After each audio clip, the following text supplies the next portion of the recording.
Assalamualaikum warahmatullahi wabarakatuh. Halo guys, kembali lagi bersama saya Bobby Herian. Kali ini kita akan kembali mengomentari video dari Tanpa Lagi yang judul bongkar kenyataan kristenisasi zaman VOC. Kita langsung tonton videonya, habis itu akan kita komentari guys. Halo semua. Pada video ini, kita akan membahas tentang penyebaran agama Kristen pada zaman VOC. Tetapi sebelum kita mulai, saya ingin mengingatkan kembali bahwa VOC bukan Belanda. VOC adalah sebuah perusahaan dagang yang berasal dari Belanda. Tetapi walaupun VOC berasal dari Belanda, VOC adalah sebuah perusahaan multinasional. Bahkan VOC adalah perusahaan multinasional pertama di dunia yang sahamnya diperjualbelikan di bursa saham. VOC adalah alat Belanda, alat penjajah untuk mengeruk sumber daya alam dari negara jajahan. Di Belanda itu nggak mungkin mengeruk sumber daya alam tanpa VOC, itu untuk dipahami ya. VOC adalah senjatanya. Kalau Belanda punya tentara, ya tentara, VOC adalah senjatanya gitu. Karena VOC itu untuk menggerakkannya itu perlu tentara, ya. Karena VOC itu menggunakan tangan besi untuk menjalankan bisnisnya. Yang mana dia melakukan kerja rodi, ya, kerja paksa, terang paksa. Rakyat yang dijajah itu tidak diberi gaji, bahkan makan pun tidak dikasih, gitu. Kalau makan ala kadarnya, dipaksa terus kerja, maka ada yang meninggal, guys. Sangat sadis sekali, gitu kan. VOC adalah singkatan dari Verenigde Oostische Compagnie, yang berarti perusahaan Hindia Timur. Itu sebabnya, istilah company yang berarti perusahaan. Jadi, perusahaan itu ada yang evil, ada yang good. Nah ini VOC masih yang perusahaan yang evil, yang betul-betul senjatanya penjajah untuk mengeksploitasi baik sumber daya Indonesia maupun dari tenaga kerja Indonesia atau negara jajahan lainnya. Betul-betul kita tuh seperti budak, ya. Lokasi budak. Mereka tuh itu kenapa sebabnya untung VOC sangat besar. Besar sekali untungnya sehingga bisa membuat negara Belanda yang dulunya itu ada tahu ya itu negara yang sangat tidak mungkin itu ditinggali. Karena betul-betul rendah, posisi itu sangat jauh di bawah lautan. Tingkat ketinggiannya sangat jauh di bawah lautan. Sehingga sangat rentan tenggelam. Tapi dengan hasil dari negara jajahannya dia bisa bangun di Belanda di sekarang. Dengan dam-damnya, dengan banyak itu butuh biaya besar. Dan itu dari hasil rampasan atau kerja paksa ya, dengan bisnis yang curang dan betul-betul eksploitasi luar biasa ya, betul-betul ya sangat tidak manusiawi ya. Itu makanya dia bisa bangun Belanda seperti sekarang ini, guys. Jadi populer di kalangan masyarakat Melayu. Namun sayangnya, istilah company ini disalahartikan oleh orang awam sehingga bermakna penjajah atau bermakna orang Belanda. VOC didirikan pada tanggal 20 Maret 1602 dan dinyatakan bangkrut pada tanggal 31 Desember 1799. Oleh karena itu, kita harus ingat bahwa pembahasan kita pada video ini mengenai rentang waktu antara tahun 1600 sampai 1800. Oke, kita mulai aja ya.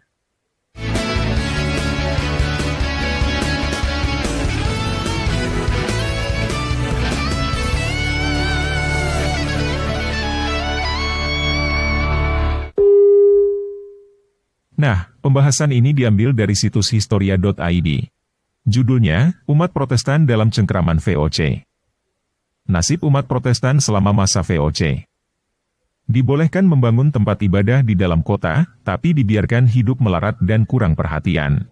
Nah, ini kita perlu bahas dulu ya. Jadi gini, dulu itu ada konflik antara Katolik dengan Protestan. Protestan adalah pecahan Katolik ya, yang mana itu namanya Protestan dan berarti protes. Mereka banyak nggak setuju tentang tentang syariat atau pemahaman Katolik, sehingga mereka memisahkan diri menjadikan Protestan. Nah, Katolik tentu tidak senang gitu kan. Dia maunya satu gitu. Dia maunya semua itu sesuai dengan dogmanya Katolik. Makanya, jadi alasannya kenapa di masa VOC umat Protestan ini boleh bangun tempat ibadah dalam kota, itu maksudnya adalah agar perkembangan Kristen atau Katolik itu tetap berkembang, ya. Tapi mereka dibiarkan hidup melarat dan kelompok itu kenapa? Biar bodoh, sehingga bisa dipengaruhi dengan tingkat-tingkat rendah. Mereka bisa diajak masuk ke Katolik atau dipengaruhi dengan doktrin-doktrin Katolik kembali, gitu ngerti ya? Jadi masuk akal sekali ketika perkembangan gereja dibiarkan, tapi orangnya itu dibiarkan bodoh biar bisa ditarik balik ke Katolik. Itu taktik licik dari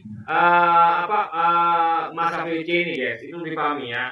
Jadi apa ya? Mereka tuh kan sama-sama Kristen gitu, sama-sama menyembah Yesus gitu kan, sama-sama itu. Jadi bagi mereka adalah Protestan adalah tetap bagian dari mereka, tapi mereka harus tarik kembali kepada Katolik.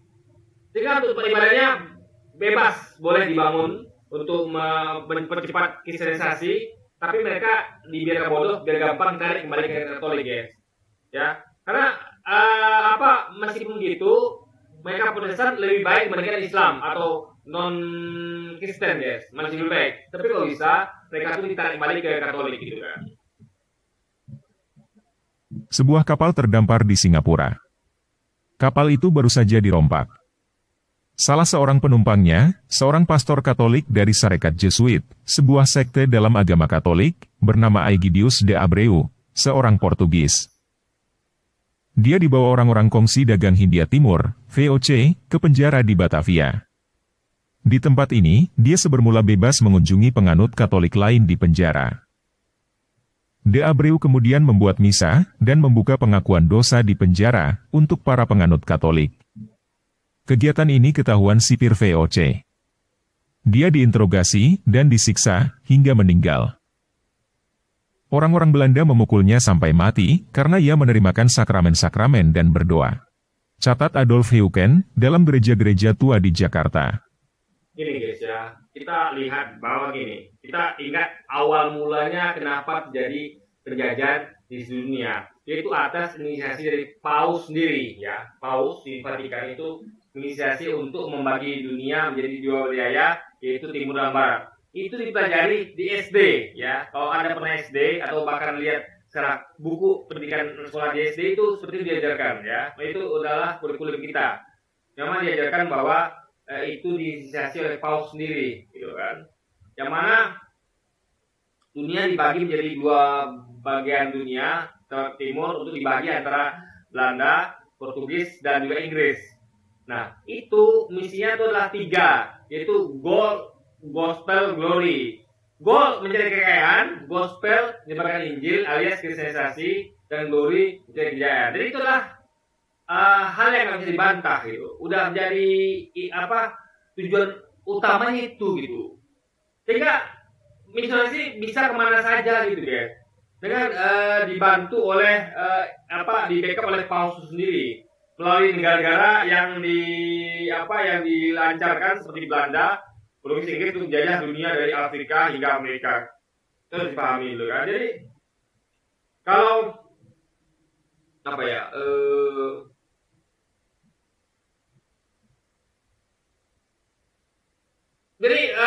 kapal itu kan dirompak. Jadi ada kapal yang dirompak di Singapura gitu kan.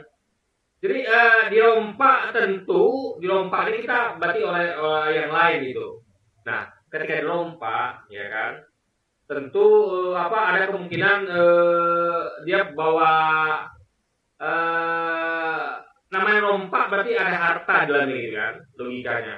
Karena orang nggak mungkin rompak kalau nggak bawa apa-apa. Karena sang perompak tuh meyakini bahwa ada sesuatu di dalam yang merupakan harta berharga, makanya itu dia dibawa, dirompak gitu. Nah, jadi kan ini adalah pastor Katolik dari Sarekat Jesuit gitu kan, sebuah sekte dalam agama Katolik ya. Seorang Portugis. Jadi dia dibawa oleh orang-orang kongsi dagang atau VOC ke bandara di Batavia. Di tempat ini dia bermula bebas mengunjungi makhluk Katolik lain di penjara gitu. Nah, De Abreu kemudian membuat misa dan membuka pemuka dosa di penjara untuk para penganut Katolik. Kegiatan ini ketahuan sipil POC. Dia integrasi dan siksa hingga meninggal. Orang Belanda menghukum sampai mati karena menerima sakrament. Jadi gini guys ya. Jadi kita heran juga kenapa ini orang di penjara gitu kan. Ya. Biasa orang penjara berarti itu ada kesalahan. Nah, kita meyakini ya, ini dugaan saja guys ya, dugaan yang saya yakini. Kalau misalnya dia masuk penjara, berarti VOC menilai ada yang salah pada dia. Nah ini jadi make sense ketika dia dirompak. Artinya kayak gini, ketika seorang membawa misi misionaris, harusnya dia kan tidak membawa harta, ngerti nggak maksudnya? Ya, ketika Anda menjalankan misi misionaris, artinya Anda kan hanya fokusnya pada dakwah, gitu kan? Jadi aneh kalau ada tuh dirompak gitu, di ini sama perompak aneh. Artinya ada sesuatu yang Anda bawa berlebihan, sehingga mungkin orang-orang ini mengira, bukan mengira ya, mungkin menangkap itu karena kesalahannya dia tuh mungkin ya entah korupsi, kita nggak tahu, karena dia membawa harta yang tidak seharusnya dibawa oleh misionaris gitu, ya kan? Karena misionaris itu adalah orang yang betul-betul hanya menjalankan misi kristenisasi. Jadi nggak ada hubungan dengan harta yang dirompak itu guys.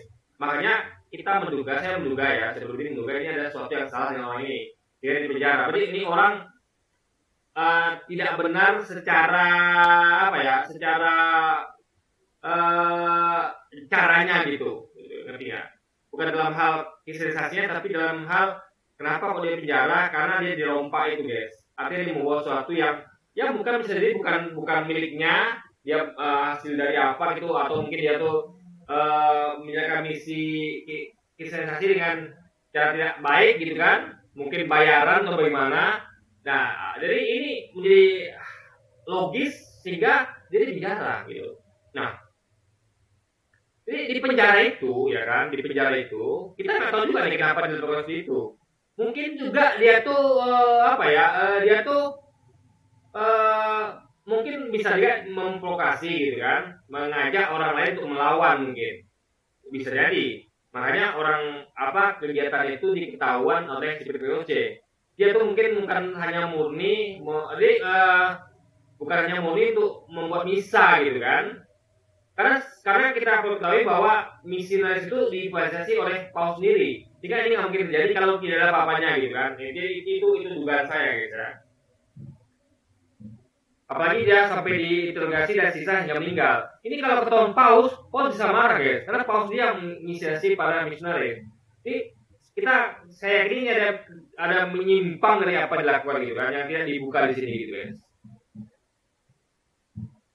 Peristiwa itu terjadi pada Maret 1624. Heuken menyebut peristiwa itu sebagai sebentuk contoh bagaimana orang-orang VOC membatasi penyebaran agama. Nah, ini mungkin agak sedikit ketahuan. Ternyata yang dibawa oleh pendeta itu adalah penyebaran agama Kristen Protestan gitu, ya kan? Atau POC menyebutnya gereja reformasi. Padahal agama itu katanya dibeli oleh mayoritas jemaat Kristen. Jadi meskipun mayoritas pejabat POC memilih Kristen atau Protestan, tapi ingat POC di bawah kendali Belanda. Karena POC adalah usaha Belanda. Sama kayak BUMN kita, ya mau Pertamina, mau apa itu di bawah kendali Presiden Jokowi. Jika meskipun banyak orang-orang baik di Pertamina misalnya, tapi mereka tuh nggak bisa macam-macam karena dikendalikan oleh Presiden gitu. Sama kayak gini. Jadi walaupun mayoritas pejabat POC meluk Protestan, tapi nggak bisa apa-apa ketika Belanda itu sebagai penguasa atau pemilik POC, pendiri POC itu melakukan kebijakan untuk memerangus Protestan misalnya gitu, ya kan? Mereka nggak suka kalau ajaran Protestan itu dikembangkan karena akan menggerus Katolik. Tapi rumah ibadah silakan gitu. Anda boleh bangun rumah ibadah, tapi jangan berdakwah Protestan, ngerti nggak? Jadi agar mereka tuh, apalagi pada orang yang yang di penjara, yang memang jadi mereka tuh dibatasi gitu guys. Tadi kan jadinya bebas gitu, sampai bisa menceramai tentang Protestan di penjara. Intinya ya intinya ada konflik antara Katolik dan Protestan, tapi tetap tidak sepenuhnya Protestan itu diperlakukan seperti itu, karena mereka tetap butuh penyebaran agama Yesusnya gitu kan, Yesus Tuhan bagi Tuhan itu, tapi mereka tetap ingin Protestan kembali ke Katolik. Sehingga ini akan ada yang dibolehkan, ada yang dibatasi, guys, gitu. VOC sebenarnya tak pernah peduli dengan soal agama. Mereka juga enggan mendukung penyebaran agama Kristen Protestan. VOC menyebutnya gereja reformasi di koloninya.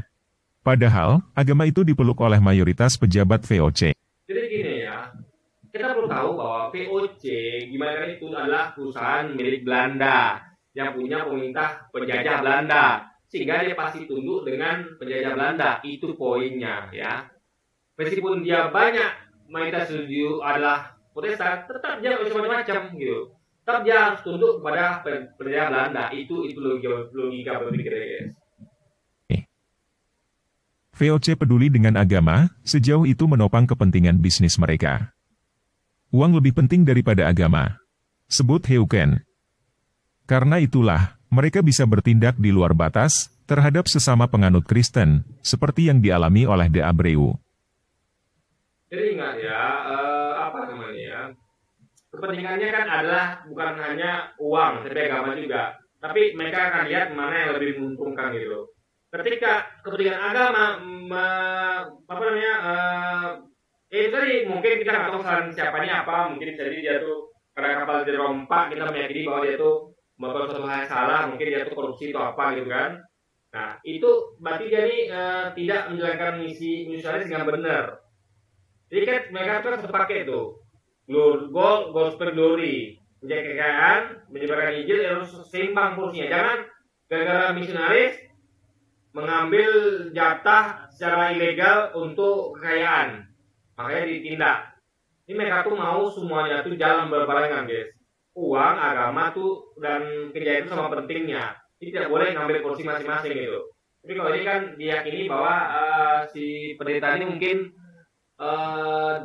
setelah kita baca ini ya, dia mungkin itu tadi membahayakan sisi keuangannya sehingga ditindak gitu, guys.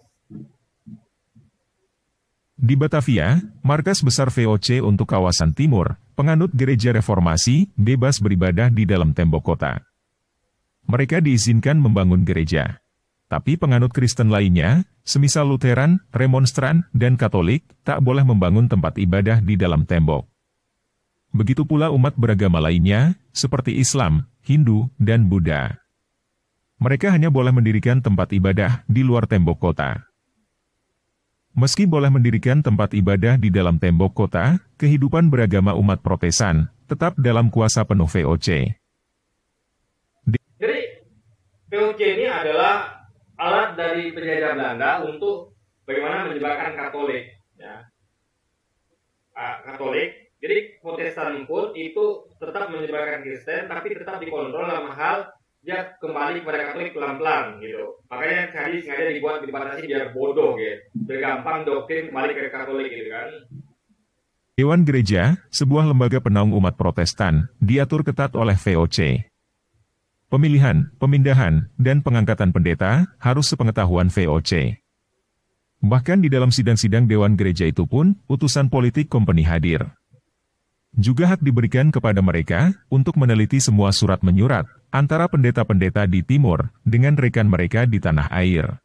Tulis Leonard Blusse dalam Persekutuan Aneh Pemukim Cina, Wanita Peranakan, dan Belanda di Batavia VOC.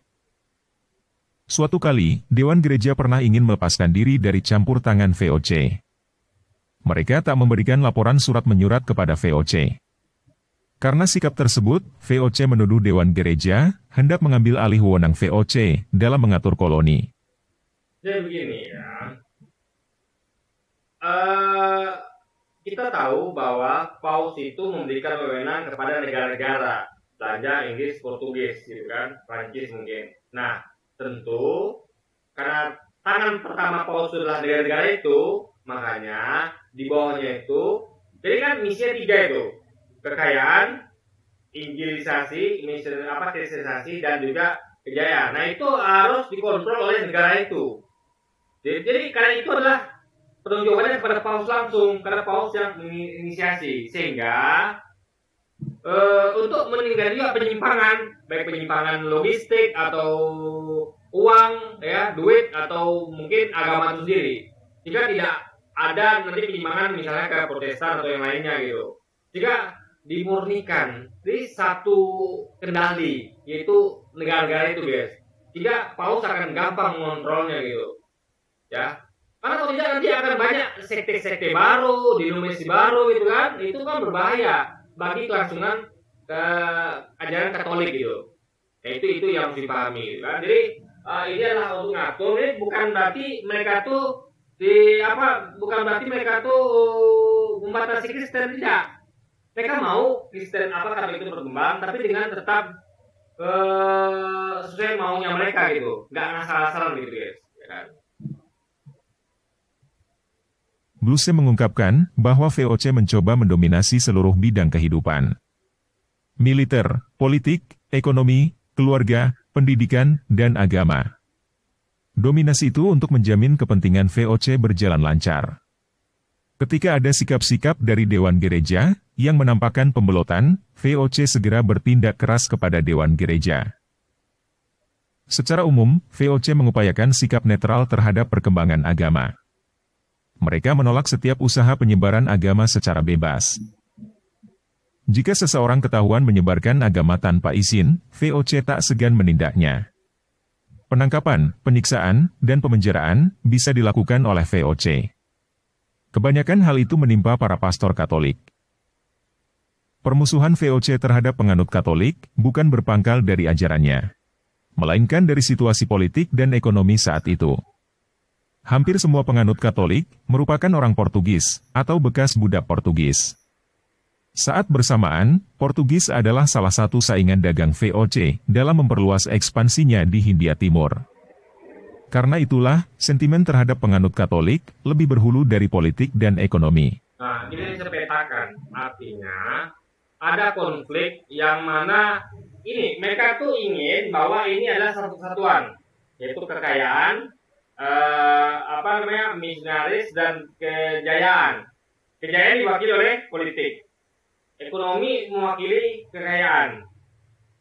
Kejayaan politik, ekonomi mewakili kekayaan, dan agama mewakili misionaris. Nah, itu harus sering sejalan. Jadi mereka mau kontrol penuh gitu. Jadi mereka tidak mau, karena kita ingat ya, mereka tidak mau ajaran Katolik tercemar, sehingga harus semua itu dikontrol. Sama kayak misalnya kita misalnya mengenal Islam Nusantara. Nah, untuk itu kan yang lain itu dikontrol. Makanya kayak FPI, HTI dibubarkan agar biar Islam Nusantara ini menyebar gitu. Ajaran itu dilabelin misalnya kayak teroris atau anti-Pancasila, itu biar dalam kontrol Islam Nusantara guys, pemerintah yang jagonya Islam Nusantara itu gitu. Sama seperti itu, ya kan? Jadi ada pembatasan agar Katolik itu tetap murni ajarannya gitu, ya kan? Bukan ada pembatasan tentang misionaris, enggak. Misionaris tetap jalan dengan kencang, tapi tetap dengan murnikan ajaran Katolik. Itu dia guys. Sepanjang umat beragama tunduk pada aturan, VOC akan membiarkan mereka menjalani hidup normal. Umat beragama lain tetap boleh tinggal di dalam tembok kota. Bahkan orang Katolik yang dimusuhi VOC pun tinggal di dalam tembok kota. Jumlahnya cukup besar. Tetapi jika mereka membuat dan menggelar misa atau pengakuan dosa di dalam tembok kota, hukuman akan menanti. Saya seperti katakan ya, intinya adalah mereka tuh mau tetap dikontrol oleh negara itu sendiri, gitu, ya kan? Ingat, VOC adalah perpanjangan tangan negara. Yang miliknya itu adalah penguasa negara, yaitu pemimpin dari Belanda dan Portugis. VOC kan Belanda, artinya ingat. Jadi jangan sampai nanti apa yang disampaikan itu malah menimbulkan perpecahan itu. Makanya dijadikan satu suara, satu kontrol. Dimana kayak kita tuh mau jadikan kayak di Indonesia ini kan semua tuh mau diratakan dengan Islam Nusantara, misalnya gitu kan. propaganda seperti itu gitu. Jika semua hal yang berbau di luar Islam Nusantara itu diberangus, dibatasi, dijegal. Ya, usaha-usaha kita yang mendakwakan sunnah itu ada yang dikriminalisasi, diusir, dipersekusi dan segala macam. Lembaga-lembaga yang tidak sesuai dengan Islam Nusantara yang dianggap menyimpang itu seperti HTI, EPI itu dilabeli ada Pancasila, bahkan diberangus gitu guys, dibubarkan dan segala macam gitu kan. Jadi bukan berarti mereka tuh tidak mau menyebarkan, mereka tuh mau menyebarkan dengan cepat. Makanya mereka tuh jalan menjajah gitu. Itu cara paling mudah.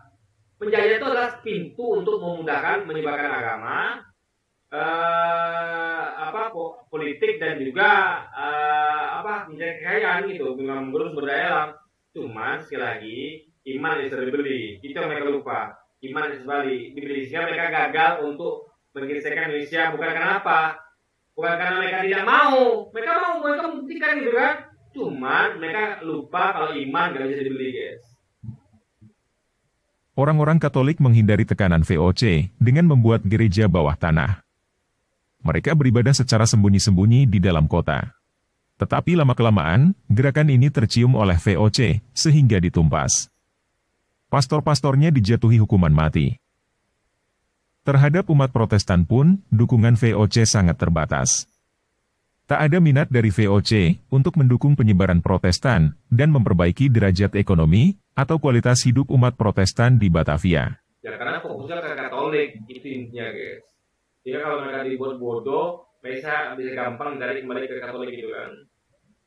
Beberapa bagian umat Protestan berasal dari kalangan Papa, budak, dan kaum marjikers atau budak yang dimerdekakan karena berbagai hal, seperti memeluk agama Protestan. Umat Protestan menikmati kebebasan beribadah pada hari Minggu, Paskah, dan Natal. Iya, karena ibadah itu kan sama kita. Kita dibolehkan sholat, dibolehkan segala macam, tapi kita nggak boleh mendakwakan Islam sunnah. Dalam artian dibatasi guys.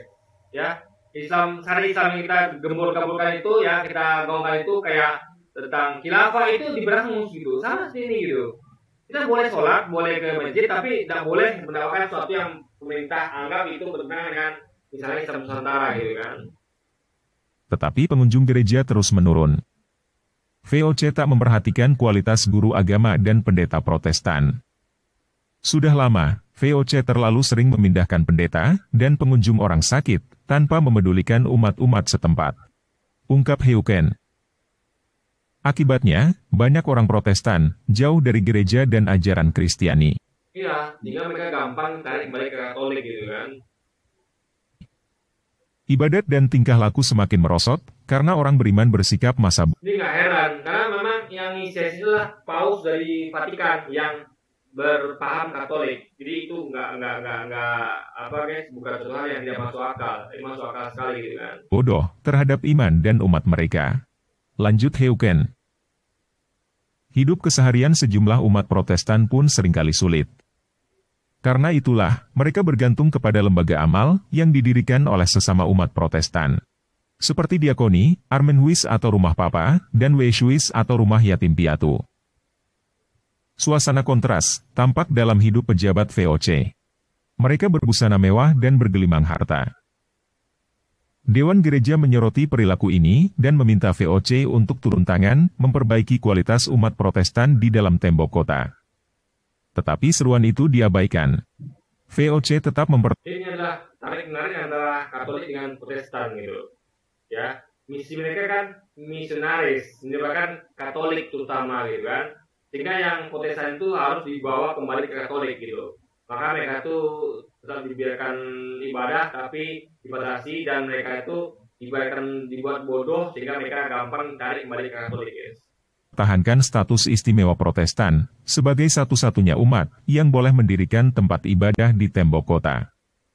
Selain itu, tidak ada keistimewaan sama sekali bagi umat Protestan. VOC bangkrut pada 1799. Bersama itu pula, urusan keagamaan beralih ke pemerintah Belanda. Tak ada lagi larangan mendirikan tempat ibadah umat beragama lain di dalam kota. Pemerintah juga mulai berupaya memperbaiki kualitas umat Protestan dan mendukung penyebarannya. Nah, akhirnya ya ada mungkin di situ terjadi perpindahan politik yang mana mereka itu berpikir sebaliknya.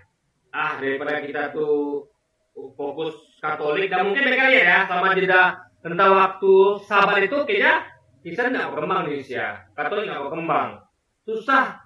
Jadi mereka tuh memberikan opsi lebih pada rakyat jajahan, yaitu kalau kamu Katolik ya Protestan. Itu mungkin tadi guys. Jadi mereka tuh yang penting keluar dari agama Islam, agama yang dianut mayoritas atau Hindu atau Buddha. Yang penting mereka masuk dulu Kristen deh, entah Protestan, entah Katolik. Maka mereka itu membuka lebih ini mungkin ada orang nggak cocok dengan Katolik, cocok dengan Protestan. Tapi mereka itu membuka kue, memperbanyak kue. Sebenarnya mereka jualan kue namanya Katolik, sekarang mereka menjual kue nama Protestan. Itu logikanya. Jadi mereka tuh lihat antara sahabat itu mungkin dari tahun 1998 sampai atau 16 sekian tuh sampai 18 itu 1 atau 2 itu mereka lihat bahwa pengembangan Kristen di Indonesia ini tidak signifikan, tidak memuaskan atau jauh dari harapan. Mereka menjual kue lain namanya Protestan. Akhirnya politiknya berubah, mungkin paus kepada yang lain, tapi tetap terjadi gitu, ya kan? Tetap terjadi. Tetap Protestan itu tetap dalam kondisi itu yang bodoh sehingga gampang tarik ke Katolik. Jadi mereka tuh dikasih kue nama Protestan, tapi nanti akan tetap berusaha ditarik ke mereka Katolik, guys. Nah, itulah artikel dari situs historia.id. Intinya, VOC adalah perusahaan dagang. Mereka bukan hanya tidak peduli dengan penyebaran agama Kristen, mereka menghambat penyebaran agama Kristen, walaupun mereka beragama Kristen. Bukan mereka tuh tidak peduli. Urusan dari penyebaran agama Kristen, urusannya misionaris. Mereka hanya memfasilitasi. Nah, ketika mereka membatasi, itu artinya memang mereka tuh ingin Katolik berkembang. Protestan itu ikut Katolik. Itu intinya, guys, ya. Harus dipahami. Mereka tidak mau pribumi beragama Kristen, karena dengan menjadi Kristen, bisa membuat pribumi setara dengan orang Belanda. Mereka tidak mau ada agama Katolik, karena agama Katolik dianggap agama Portugis, yang merupakan... Bukan begitu ya. Mereka nggak mau orang Hindu itu beragama Protestan awalnya, tapi kan setelah itu boleh. Karena mereka melihat bahwa harus Katolik gitu. Jadi orang Protestan dijadikan Katolik, orang Islam dijadikan Katolik gitu. Jadi harus langsung gitu, guys. Akan pesaing dagang. Nah, kalau mengenai dari Katolik itu tentu ya, Katolik pun bukan tentu murni Katolik, karena ada banyak sekte dalam Kristen, ada sekitar 70 berapa lebih. Sehingga mereka tuh ingin memurnikan, jadi betul-betul satu, mereka tuh ingin seperti apa ya, ingin nggak boleh ada perbedaan gitu. Jadi kalau ada yang menyimpang ya dibatasi gitu. Bukan berarti mereka tuh mau apa ya, memberangus, bukan ya. Jadi mereka tuh intinya mereka tetap ingin kayak Indonesia lah, ada namanya Islam Nusantara. Sehingga yang lain selain Islam Nusantara itu dipropagandakan sebagai misalnya teroris, radikal, anti Pancasila gitu guys. Jadi itu pokoknya mereka tuh ingin memurnikan ajaran Katolik dari Vatikan itu, guys. Banyak orang yang mungkin tidak percaya dengan kenyataan ini. Mereka bahkan menuduh bahwa agama Kristen disebarkan oleh VOC dengan paksaan. Oleh karena itu, sebaiknya kita lihat bukti kenyataan yang ada dan berpikir dengan logika. VOC berada di Nusantara selama kurang lebih. VOC itu fokusnya adalah dalam hal ekonominya. Karena dia kan perusahaan dagang. Jadi fokus untuk misalnya penyebaran agama itu pada misionarisnya gitu, guys. Jadi beda bagian gitu, ngerti nggak? Indonesia untuk ngurus ekonomi BUMN, untuk ngurus agama MUI, untuk ngurus politik partai politik. Beda porsi. VOC memang untuk ekonomi fokusnya gitu. Tapi dia membackup, karena VOC punya tentara, mereka membackup para misionaris dan para penyebar agama Kristen, guys. 200 tahun. Jika VOC memang menyebarkan agama Kristen dengan paksaan, tentunya Kristen sudah menjadi agama mayoritas di wilayah Nusantara. Itu logika juga salah. Ingat, iman nggak bisa dipaksa, ya. Iman pun ada paksa, orang tidak akan bisa. Paham ya? Karena gini ya, orang itu kan berpikirnya sih logis. Anda mau pilih dunia apa akhirat? Oke, Anda di dunia Anda aman, tapi akhirat Anda tidak aman karena masuk neraka. Karena Anda mengingkari agama yang benar gitu. Nah, dalam hati mereka mungkin mereka terpaksa berpindah, tapi mereka dalam hati tidak. Sehingga ketika misalnya kayak mereka aman, ya mereka balik ke Islam gitu, nggak ada alasan gitu. Kan Belanda itu nggak mungkin nggak ngontrol Indonesia penuh gitu, nggak mungkin. Kecuali mereka membuat Indonesia itu penjara semua. Ingat, semua Indonesia di penjara sehingga mereka bisa kontrol. Mereka tidak. Sebenarnya mereka terbatas sehingga mereka tuh nggak mungkin kontrol semuanya. Nah, orang yang mungkin sudah dikristenkan yang paksa itu, ketika Belanda yang nggak ngontrol lagi, mereka kembali ke Islam gitu. Tapi ingat, mereka tuh hanya mengucapkan itu di mulut. Karena mereka dipaksa mau dibunuh atau apa gitu kan. Tapi tetap mereka tuh dalam hatinya tetap meyakini Islam sebagai yang benar. Karena mereka tuh ingin selamat bukan hanya di dunia, tapi di akhirat guys. Itu lebih pikirnya. Jadi ingat ya, sekali lagi iman gak bisa dibeli, gak bisa. Walaupun dengan cara paksaan. Jadi apa ya? Kita lihat bagaimana Islam berkembang di Eropa. Itu tanpa paksaan, namun betul-betul dengan dakwah gitu. Tanpa ada peperangan, tanpa ada penjajahan, itu baru benar gitu, ya kan? Jadi orang tuh lebih tertarik dengan dakwah seperti itu, dakwah damai gitu. Dibandingkan dengan cara misionaris yang di dunia yang dengan cara penjajahan itu tidak dapat simpati dari masyarakat. Itu yang dipahami oleh Kapragi ini, guys. Kenyataannya, tidak ada satupun masyarakat yang berada di dalam wilayah kekuasaan VOC yang menjadi mayoritas Kristen. Jadi, sekali lagi, ya, karena iman yang bisa dibeli. Jadi, dikira iman bisa dibeli gitu. Nah, bisa dipaksa, nggak bisa. Iman itu masalah hati. Orang semuanya mau masuk surga, orang nggak mau masuk neraka. Sehingga, makanya ada namanya orang itu dalam hati dipegang agamanya. Itu yang harus dipahami oleh Kapragi. Jadi, nggak segampang itu loh, pemikirannya gitu kan. VOC itu adalah perusahaan dagang. Jadi bukan berarti kalau Indonesia gagal dikristenkan, berarti nggak ada kristenisasi. Nggak ada VOC itu, nggak gitu. Nggak ada karena gagal, itu. Udah maksimal pun tetap gagal. Gagal guys, itu masalahnya. Karena iman nggak bisa dibeli gitu kan. Orang Indonesia tuh, kita bersyukur berarti masih banyak yang punya logika gitu kan. Pada waktu itu guys. Tujuan mereka datang ke Nusantara hanya untuk dagang, bukan untuk menyebarkan agama. Salah. Makanya baca baik-baik. Tujuannya ada 3, yaitu gold, gospel, glory. Nah, VOC itulah bagian dari goldnya, bukan mencari kekayaan itu. Gospelnya, ya kerjaan misionaris yang mendompleng melalui VOC. Itu guys, ngerti nggak? Makanya dia gini loh, sama kayak misalnya gini. Misalnya ada misi Indonesia, misi tentang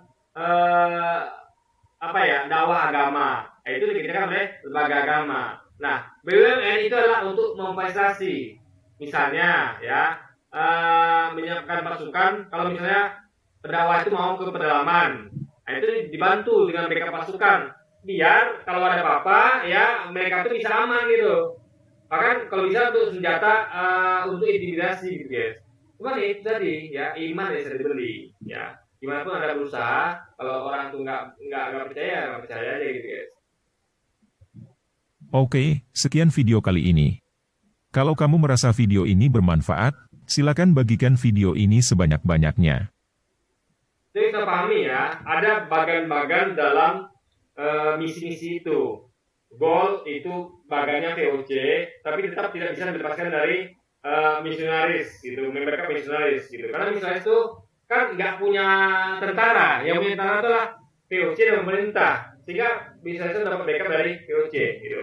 Cuman sudah tadi pemerintah itu ingin murni Katolik, ya, sehingga orang Islam itu harus jadi Katolik, tidak boleh di Protestan, dan Protestan harus Katolik. Tapi mereka berubah pikiran. Kamu lihat mungkin perkembangannya itu tidak signifikan, sangat jauh dari harapan, maka mereka itu menambah kuis lagi yang bernama Protestan untuk boleh jualan juga gitu, dengan bebas.